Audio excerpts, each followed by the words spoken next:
deep the situation we was in. So they're there just chatting and having a normal conversation. And then me and my boy are just looking at each other.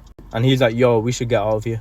And he's looking behind me while he's saying this, by the way. So I'm thinking, okay, why is he looking behind me for no reason? I've turned my head like that. I've turned my head slowly. And I see, like, I can't really describe what I saw, but I saw a hand. And it was like black, like pitch black, but I saw a hand. And then I didn't want to freak out. So I just looked back at him. He's giving me that eye, like. And then one of my little cousins was like, nah, let's chill, man. It's all right, man. We're cool. Let's chill. Let's flex. And then that's when my boy turned serious. And he said, yo, let's get out of here.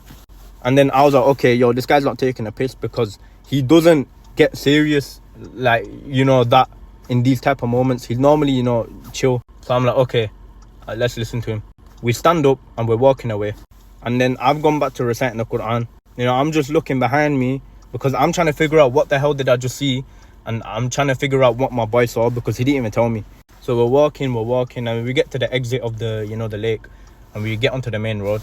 And then he pulls me to the side and he says to me, yo, I saw something crazy behind you and your little cousin. And I was like, I looked at him and I said, bro, I saw something as well. And the thing is, you know, when someone's chatting shit, they have that look on their face, you know, if they're lying. But he had that serious, dead look on his face. I was like, yo, this guy isn't even taking a piss now. And we wasn't even trying to scare my little cousins, because, yo, one of my little cousins, he's a little kid, basically.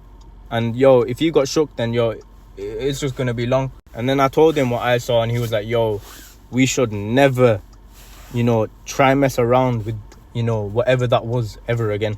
That's a sign. And this is why I'm going to tell people, yo, do not mess around with jinns. There's a reason they're called the unseen. There's a reason Allah has made them that we cannot see them. Because, bro, they're not something that you just can go, you know, mess around with like it's a joke. And that's a mistake I made and me and my boy made. But alhamdulillah, you know, nothing ever happened to us and we're all right. You know, we're still, everything's all right now. But trust me, messing around with the unseen is not it.